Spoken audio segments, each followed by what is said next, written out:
Welcome to the App and International Growth live stream. We're going to give another extra minute for people who might be arriving a little bit later. So bear with us. We just wait another minute and then we'll fully start the live stream.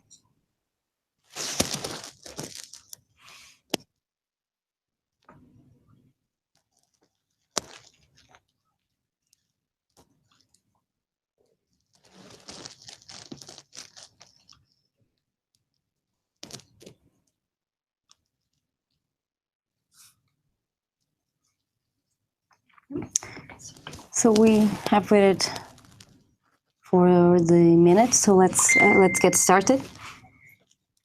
So welcome to the first App and International Growth live stream. My name is Joanna De Lucas. I work with the International Growth team, supporting agencies.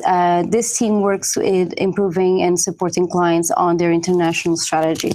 And hi guys, my name is Nadia Syed and I work with the app agency partnerships across EMEA. So what my team does is we partner with mobile first agencies and partner with them in terms of driving their agency growth in the app business. So the objective for today is, in 3 simple steps, is to help you and supporting your client on identifying which markets they need to enter. Also supporting your client on localizing their app content, really important if you're tackling new markets internationally. And the third point would be how to consult with your client on local app promo. So this is the App International Growth made easy for you and for your client. Perfect. Yeah. The agenda for today will be, we're tackling a couple of questions and steps on the international trip. So the first one would be, why does it make sense to take your app international? How do you form an app international strategy? How do you localize your app and your app ads? And next steps and case studies. Perfect. And moving to why is app international growth important? So look at the overall picture of this and why does it make sense to go international? So from our studies, we have seen that global apps have had 2.4 times more install growth than the non-global apps. So here are the few examples of companies or app companies have gone globally and have also localized, have added a local flavor to their name. So take, for example, Evernote. So Evernote is super popular in the United States, for example, and when they entered the Chinese market, so when they entered China, they actually changed their name to Yingjiang Beauty, which the second Chinese character means elephant, to symbolize or like to reflect the elephant logo on their as their symbol. So it's really making the brand name easier to remember. So these are the few things which advertisers or your clients could look into when they localize to a new market. We also want to approach and discuss with you the few key factors in making the decision. So what happens is, which markets do you want to export to? So we have to take into account business and user behavior in the market. What assets do you lead with? So is it apps? Is it also web? And then how do you go international with your app? So what do you need to do to make it work internationally? What about app customization, paid promotions, and more? And the main question does it really to make sense for the app to go international? So the main caveat here is that there's no silver bullet. And to answer the question is that it really depends on the app. So these are the few questions which you should take your clients into. So number one would be, what are the app requirements? Is it to drive sales or for user retention? So, and another question would be, what's your target user behavior? And what's the frequent purchases, for example? And another thing, when you want to ask or consult your end client, what are the other country-specific constraints? So you have to look into the overarching thing and see that, is it through politics, economics, is it through cultural behavior? What are the regulation barriers to enter, to consider? So like, these are the few things which you should consult your client before they actually go international with their apps. So in terms of content, so we have broken down like the main differences, or like the main content which is right for going global. So the most global apps, according to our research, is usually education, personalization apps, photography, so like with the rise of, say, the sharing apps, for example, photography has been really increasing, and also productivity and tools. So like there's really no barriers to entry when they want to go global with the apps. And on the flip side, what are the least global apps? So we've noticed like comics, for example, if you want to localize the comics, like the humor would not go too well with like another market, for example. And also transportation would be really hard because obviously like you need to know the navigation system of different markets or different countries, and also shopping. There's barriers to entries, finance in terms of like the law and regulations for like the different industries, and also news and magazines. So like just to keep in mind, these are the few industries which are the most global and the least global in terms of expanding your apps overseas. So how do you form an international strategy around apps? So we have broken it down to 3 simple steps. So number 1 is to identify the opportunity for this. Number 2, once you have identified the opportunity for going global, you need to localize your app. I think it goes without saying. And once you have localized your app, you need to localize your ad campaigns. And we're going to show you how to do this in this presentation. So number 1 is to identify new countries based on user behavior. So you look at the established markets, so like the big market opportunities, like you won't miss it. Like for example, the USA, Japan, South Korea, Taiwan, Singapore. So like these are the few markets which have the high installs or strong Android presence. They have a higher ARPU, and most users have sophisticated devices, and there's like a lower overall import percentage. So these are the tier 1 markets which are really easy to go into. But that being said, you should also look at the rising stars. So the BRIC countries such as like Brazil, India, Indonesia, for example, you look at the large populations, they also have a high Android penetration. They have a higher growth rate, for example, and also you have, with that in mind, you have to also bear in mind that there are also less sophisticated devices in these markets. So we're going to talk about like building your app for billions later on in this presentation, as well as how do you monetize your app through ads, for example. So just identifying the opportunity for this. Yes, and so because we have had such a strong focus on international strategy and how to educate and actually guide a lot of our clients into their international expansion, we started creating internal tools that provide the insights on how to understand and prioritize which markets they should go to. So just like Nadia was explaining on the previous slide, where we were mentioning, the population size or how experts countries are or are not in digital, on how they're growing, on how they're evolving. Everything needs to be taken into account. And with that in mind, we developed tools that allow you to understand which markets we should be looking at first, based on demand of a product or service, based on year-on-year trends, on the new changes of that market, and also the geographic information like population. With that, we were able to generate deep market insights. So, for example, on understanding, like I said, just again, the population side, but also the age breakdown, the language breakdown. This is extremely important if you're talking about countries where you need to find out if English is the second language or not, or if countries like Switzerland where there are 3 languages spoken, and you need to understand from your own target point of view, what's the percentage of search happening in all these 3 languages? So which one should you prioritize in this market? Should you create an app with all 3 languages for this market? So you just create 1 or 2, or just go with English? So these are all insights that you need to take into account for that. So after you prioritize and you try to understand the markets, the next step will be at least, do a deep dive on the first 1 or 2, just to understand what are we talking about? What is the demand there? What is it looking like for Google? What are the current trends? what does it mean for you and your client to move into that market? And for that, obviously, like I just said, you need to understand market demands. So for that, we use, again, many of our internal tools to understand over the past 3 years or compared just to the last year, what are the demands for that product or service? What's the breakdown on devices? Like how is search happening on a mobile level or a desktop level?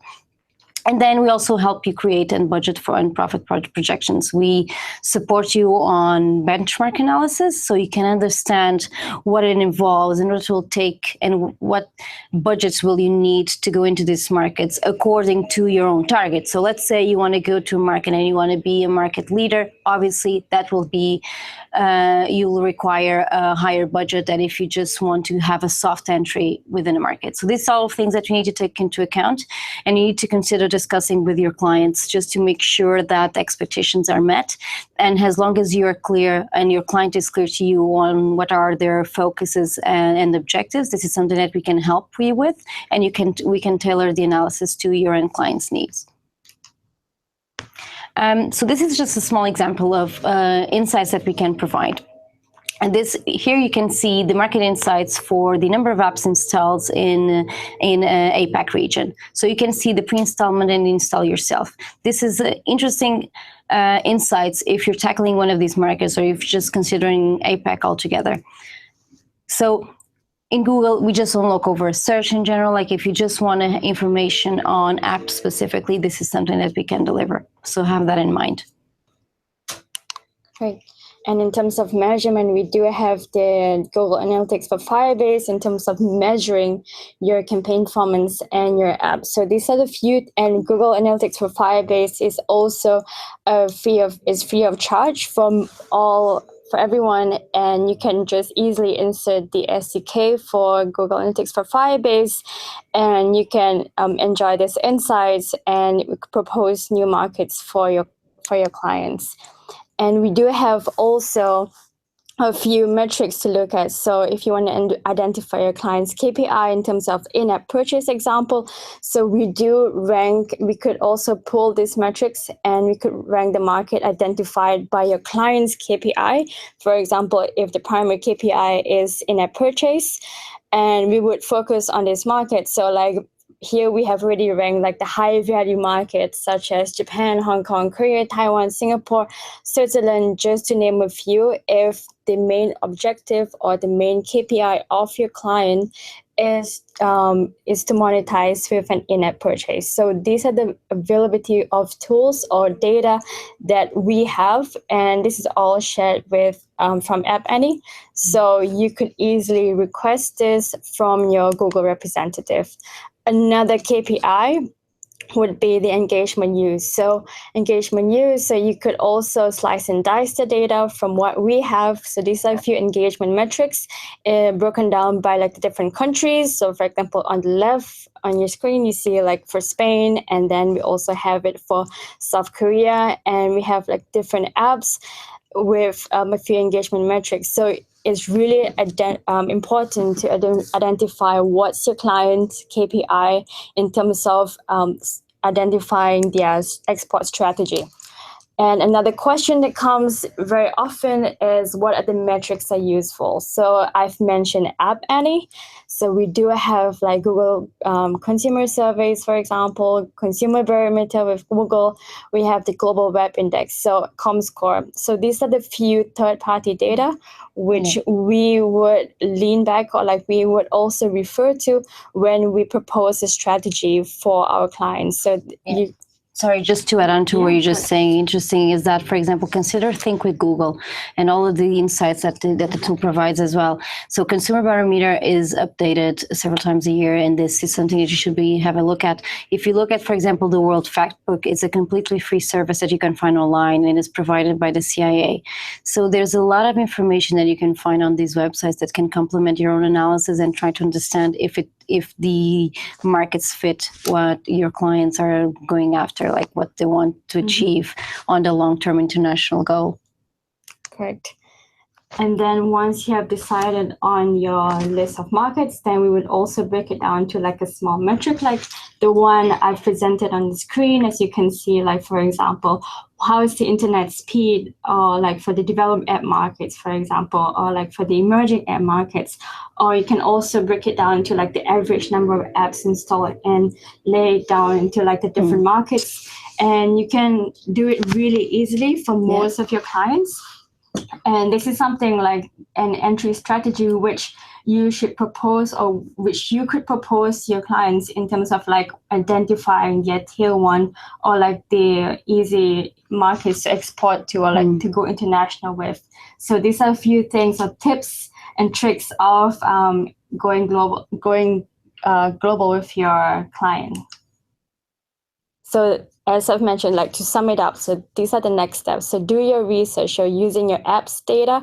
For example, you can use Google Analytics for Firebase, which is a great platform. Also, lean on third-party industry research, such as App Annie, eMarketer, or any third-party studies, which you could always ask your app representative or your Google representative. Next step would be to define your success metrics. So what does success look like for your clients? So like, for example, what's your KPI? So don't just go after cheap installs, and also align your teams on events that lead to most valuable users. So we do have a few solutions in Google which help you promote your app into different markets. And you should always consult with your app specialist in terms of which are the markets which you should leverage on in terms of finalizing your phase one international growth markets. Then we move on to localization. So this is a huge topic for most of the clients or agencies. And main question is that, okay, great. So I already have this list of markets. Like, how do I localize the app and app ads? So the important thing in the big takeaway here is like you need to localize, because localization is it's not just about the translation. It's about also to understand the cultural differences between markets. So localizing is not just the language. It's also the everything else that comes with the package with a certain market. So we need to make sure that you have discoverability. Like the local app store teams are always on the look for local apps to feature on their store. You have to understand engagement. So around 72% of users prefer to use their native language. This is really important. So if you're thinking of targeting a lot of markets in English, on the long run, that might not be the best solution for your client.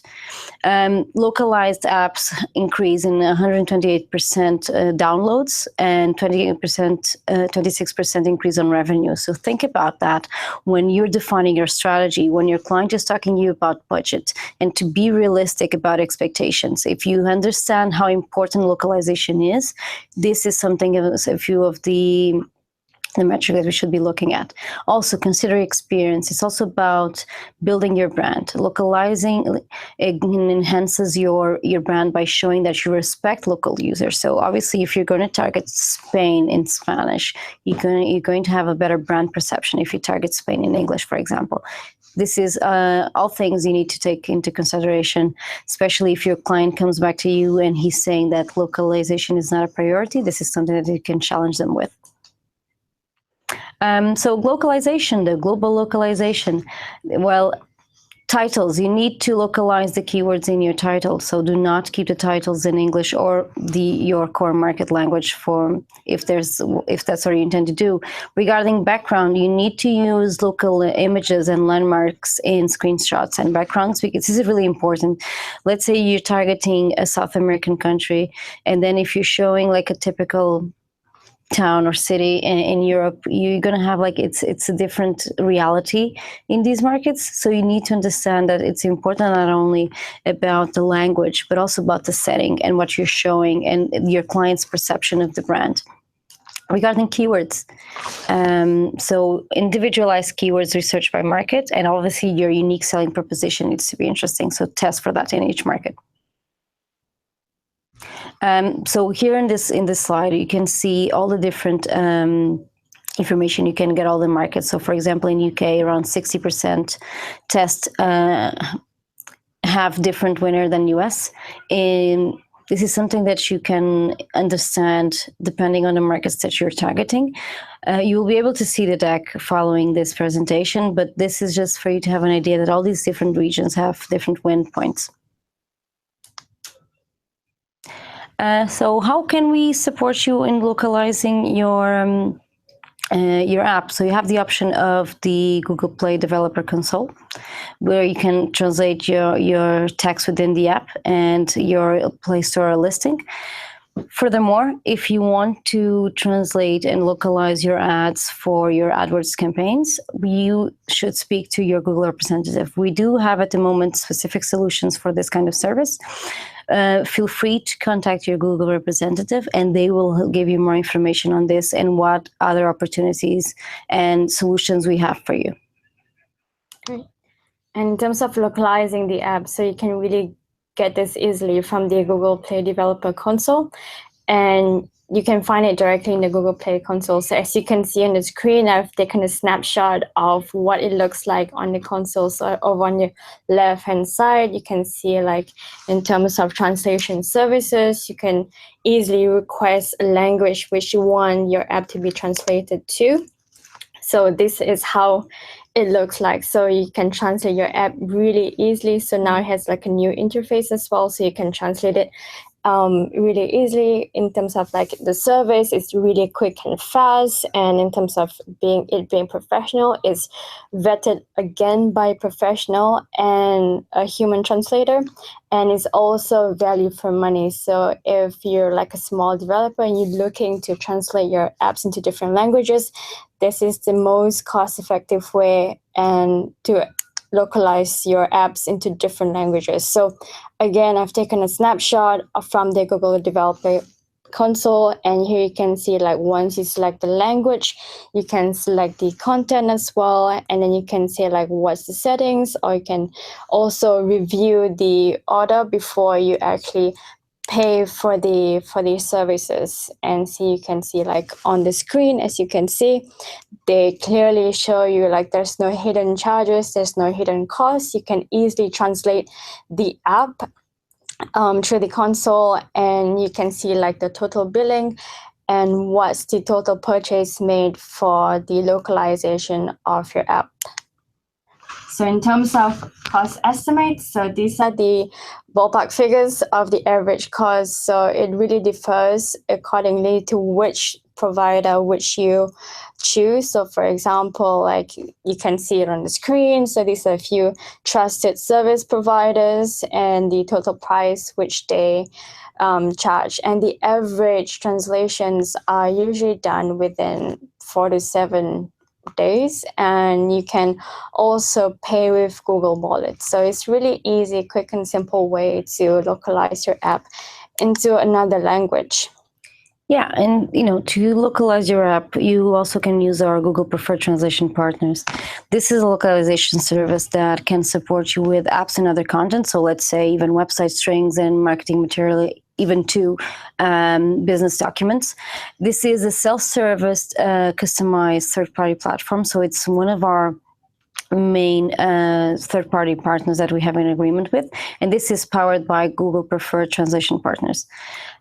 So you can use this for your app translation. It's high quality. We have a very quick turnaround, and it's a hassle-free process. So it's really quick because you have autonomy for the request. Reach out to your Google rep and you can find out more on this service. And let's look at some successful cases. So look at Music Match, for example. So Music Match is an Italian app, and they have won in the Japanese market. So before Music Match, like they thought it was super difficult to win in the Japanese market because of the language barriers, and they didn't really understand the market. So what they did is to localize the app and the quality, and also in terms of like the video, the title, the icon, description, promotional images. So these are a few things which they have done to really enter the Japanese market. So they use local content such as like the artists and also like trendy songs, like any songs that are trending in the Japanese market, to really understand and uncover the market, to go into the market. So these are the few things which they have done to localize their app? So this is a very good example of how they consider the local trends, the local culture, and they make it turn around so the app would work for them. So this is something that is very common with we see with our clients. So for example, if you are in Europe and you want to target APAC or even vice versa, it's hard for the core client to understand how they can make it in these markets. So as long as you adapt to the local reality, to the local language and so on, that's on the right path to success. Exactly. And let's look at another case study. So localizing the app title. So I think we've mentioned it in the beginning in terms of Evernote localizing the app title to suit the local preferences. So this is another example. And in terms of like localizing for here, we see like got a fishing in Korean. So how they localize? So like how come to us did a really good job in terms with ace fishing. So the Korean title just means like got a fishing and not ace fishing wild catch. And if you were to do like a literal translation, it would not make any sense. So this is another example, another point whereby you don't translate or localize just for the sake of localization. So it might get lost in translation. So you don't want to be meddle in that mess. And in terms of doing it through the Google Develop Play console, is a really good way and cost-efficient way of really localizing your app to suit the local content. And here, this is one of the features on the Google Play console again. So using store listings experiments to improve conversion. So this is another test. So this test most visible parts of the store and also testing for most impact. And you can also choose the variables which you want to be tested. Another tip is do not choose or do not test too many variables at once, and also run the experiment for at least 7 days so that the machine learning could collect the data and also see like what you're tested on is have enough data to show. And also you can test different combinations, so you will never know what's gonna come out, like what's the result of it. And also you can make changes to confirm your findings. And all these experiments are 100% free of charge as well, and you can find it on the Developer Play console. And this was announced in the Google I/O 2015. So it has been out in the Google Play console for quite some time now. So once you have localized your app, you can choose this to see if the app works for the market, or like the display images and the localization works for the app market. Another thing is to look at the app pricing. So this is a real example. So you should always consider local price preferences. And again, we chose Japan as an example. So you see like 2 times increase in sales lift in Japan for the local precise pricing. And in terms of adjusting the app pricing, so you can leverage the Google Play tools to optimize your pricing. So that's the default local prices. You can also translate the currency into like different currency. Like for example, the price in Japan, the price is always in like it's always a round number. It's never like a 9, for example. And in Singapore, for example, the prices tend to end in 8 because 8 is considered a lucky number. So the more you know. Okay, now you have your good insights for the APAC market. Yeah, and here this is also building for the next billion users. So you can also consider reducing the minimum price of paid apps, games, and in-app products on Google Play. So you can click on the pricing and distribution or the in-app products to lower the prices of the app. So this was piloted in India, and it was rolled out into 17 countries, including 5 countries in Southeast Asia. So this is a really good feature which you can consider when you build your apps to target the billion users in Southeast Asia, for example. Here is another Build for Billion special, which I've included included. So this is an app, 365, and this is what this app does is that it gives you like live updates on sports, features, like scores. So what they did, you can see, you can compare like on the left side and the right side. So I have a picture of Bayern Munich, and you can improve like the user interface to make sure your app responds quickly to the emerging markets, for example. Another point to consider is to reducing the data costs for the users. If you reduce your APK size, you would also this would also translate to more downloads in these countries and more retention as well. So these are the few things which you should always look at. And for more information, like I've linked everything, you can look into like the Play Developer Console to look at how you build your apps to suit different markets and their different mobile device capabilities. And here you can also look in the user acquisition performance report in the Google Play Console again. And you can also track different cohorts. You can also have an AdWords integration.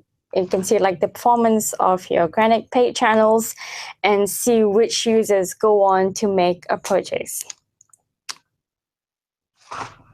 So we can help support you with campaign translation, but this is something that you need to discuss with your internal teams. And then so the next step would be speak with your Google rep. Perfect. So it's a really quick and easy way to localize your universal app campaigns, which is truly universal and really easy to export or go international with.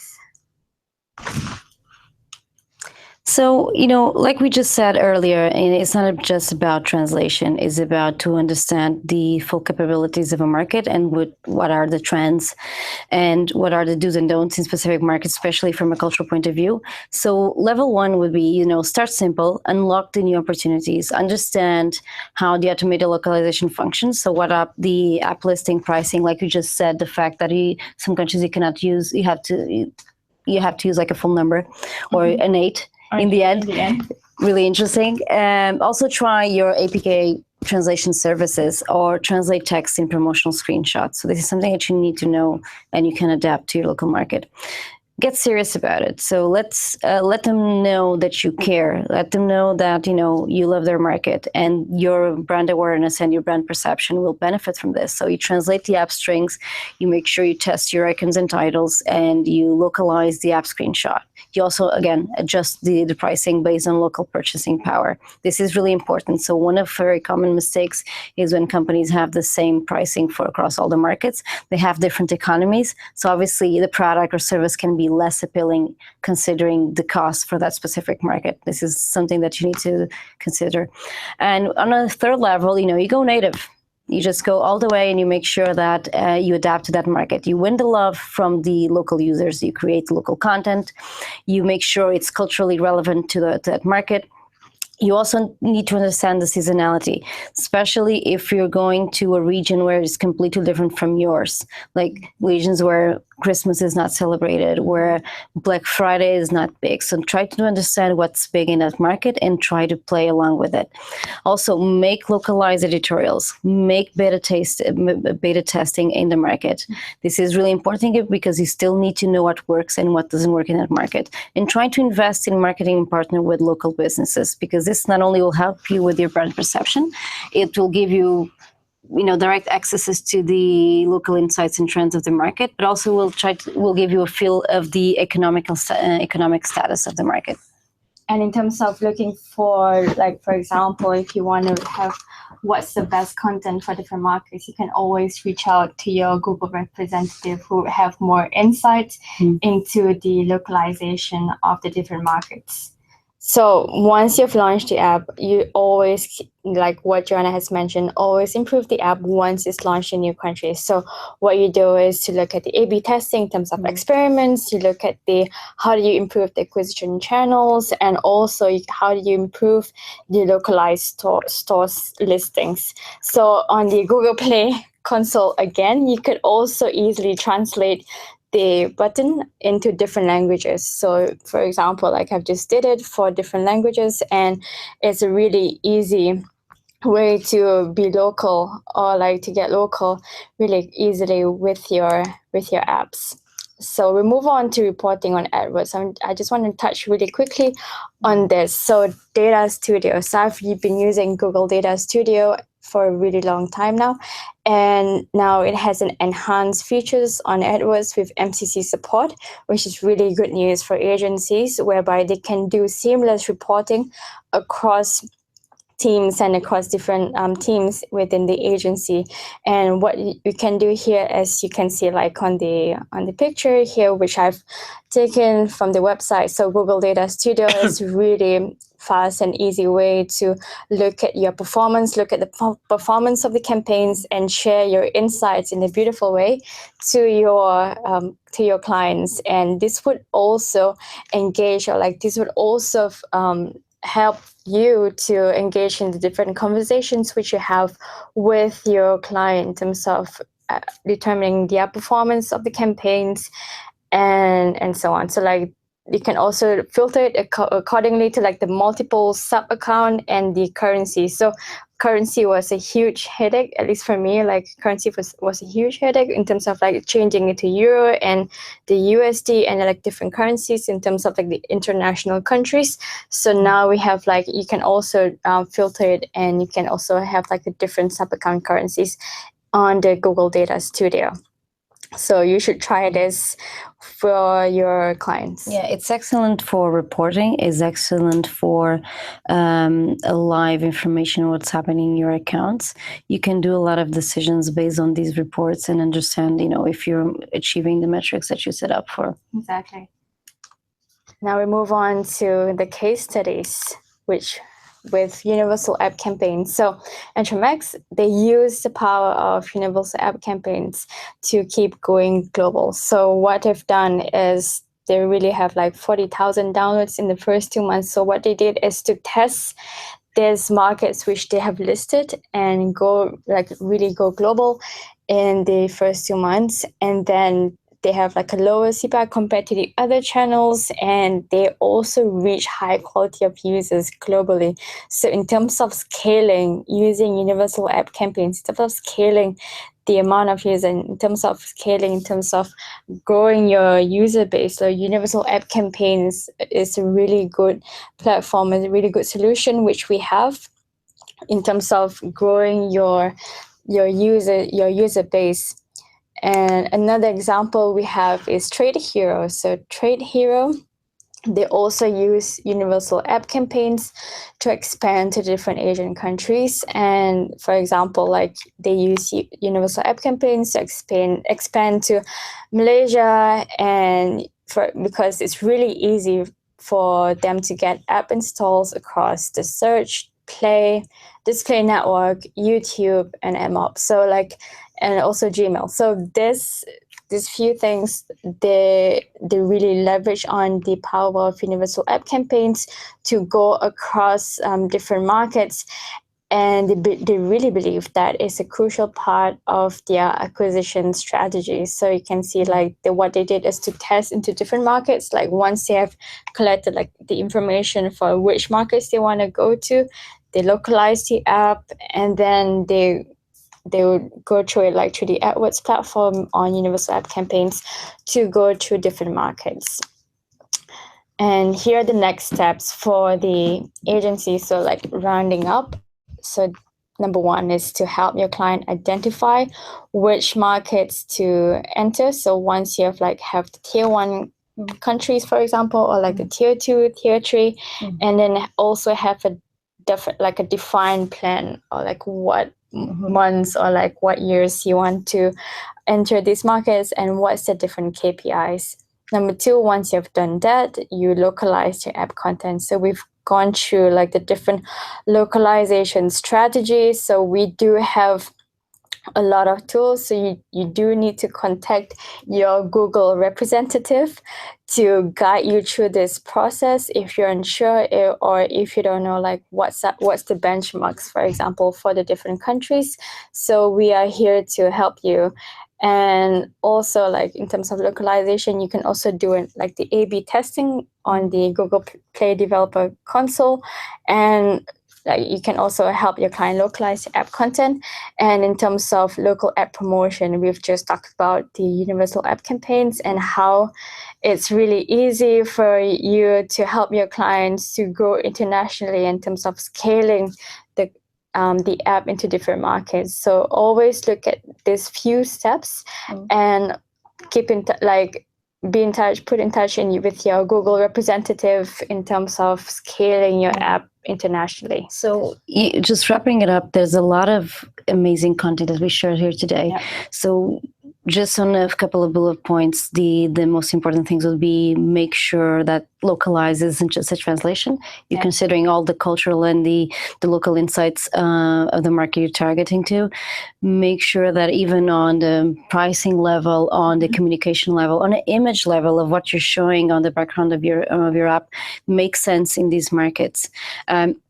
Again, discuss it like you just said, like Nadia just said it with your Google representative on what are the best options. How can we best support you and your client to achieve that goal? Divide your focus by tier 1, tier 2, tier 3, and then we can move from there. It's make sure that everything is happening on your client's expectations, but also make sure that you are taking into account all the information you have on that market and how apps normally perform over there. Exactly. And with that, we wanted to thank you for your time. And for joining this live stream. So once again, these are the representatives. So I'll start off with the App Dev Partnerships program, or in terms of like app agency partnerships. So what our team does is to partner with app agencies across EMEA to grow their app business. And if you have any questions, you can contact me directly. And John? Yeah. So like I said in the beginning, I work with the international growth team in Google. We do support our clients on all the step of the way on their international strategy, providing not only insights, but also analytic information and cultural insights on the markets. And combined with the apps team, we organize this live stream to make sure that we can combine all efforts and information on how making it an easier transition for new markets. If you need further information, once again, contact your Google representatives. And we want you to have a great day and see you next time. See you next time.